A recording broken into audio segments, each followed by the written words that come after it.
जो सर अक्सर किताबों में झुके रहते हैं, मैंने उन्हें जिंदगी भर उठे हुए देखा है। जो सर अक्सर किताबों में झुके रहते हैं, मैंने उन्हें जिंदगी भर उठे हुए देखा है। आज आप जितनी मेहनत अपनी किताबों के साथ करोगे, दुनिया के सामने सर नहीं झुकाना पड़ेगा। अगर कोई व्यक्ति एक ही पीढ़ी में अपनी और अपने परिवार की तकदीर बदलना चाहता है, B.R. अम्बेडकर की वो बात याद रखे, शिक्षा शेरनी का दूध है, जो पिएगा वो दहाड़ेगा। किसी की बगौती नहीं विद्या। आपको ये सोचना चाहिए कि आप इतने खुशकिस्मत हैं कि आपको राजस्थान की बेस्ट फैकल्टी से पढ़ने का मौका मिला है।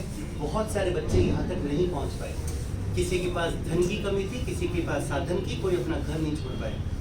उसके बावजूद भी अगर हम सफलता से दूर रह जाते हैं, तो जो सर ने कहा वो बात बिल्कुल सही है कि हमें कहीं कुछ कमी नहीं रहती। और घर छोड़ के विद्या अर्जन करना, ये तो इतिहास हमारा गवाह है कि चाहे राम हो या कृष्ण, गुरु ग्रह पढ़न गए रघुराई, अल्पकाल विद्या सब पाई। ये तो प्रगति का क्रम है कि आपको आना पड़ेगा विद्या ग्रहण करने के लिए। अब कल से आपकी बारी शुरू होती है। जैसा सारे गुरुजनों ने एक ही बात कही, उस पेस को बरकरार रखना सबसे डिफिकल्ट काम है। हम पिछले कई बार से इस पर बात कर रहे थे। कोचिंग खत्म होने के बाद, टीचर से आपकी डिस्टेंस मेंटेन होने के बाद, खुद से सेल्फ मोटिवेट कैसे हो, कैसे हम रेगुलर अपना स्टडी के वो आवर्स डिसाइड करें। अब पीठ पर थपकी देने और आपको मोटिवेट करने के लिए टीचर्स यहाँ नहीं रहेंगे, क्योंकि अब आप हमसे दूर हैं। अब खुद से सेल्फ मोटिवेट होना आपकी पर्सनल खुद की जिम्मेदारी है। और मैं बार बार इसको कहता हूँ कि आप अकेले ऐसे नहीं हैं जो इस युद्ध को लड़ रहे हैं। आपके कंधों पे इतनी बड़ी जिम्मेदारी है। अब आप अपने परिवार को रिप्रेजेंट कर रहे हैं, तो हमारा परिवार हमारे सेनापतित्व में हार जाए, ऐसा हम बर्दाश्त नहीं कर सकते। जान लड़ा के लड़ना, हारने से पहले हार नहीं मानना।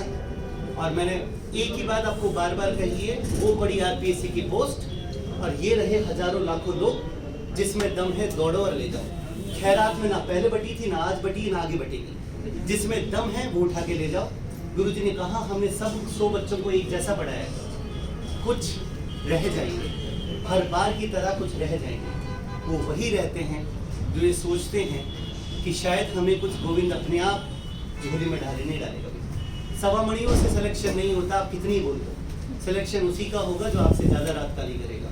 तो आपकी रातें काली करने का शुरू हो गया है समय। अपने आप को मोटिवेट रखना, आप कांटेक्ट में रहिए, हम सब लोग यहीं हैं। आपको कोई भी इशू आता है आप हमसे बात करिए। पर अब आपको खुद को अपने आप को सेल्फ मोटिवेट करना होगा। उसके लिए आप खुद ही रिस्पॉन्सिबल हैं। और वो एक ही चीज़ है, आपके परिवार का बैकग्राउंड ही आपको मोटिवेट करेगा कि आपको इस युद्ध में कब सोना है और कब जागना है। Wish you all the very best. हम सब की तरफ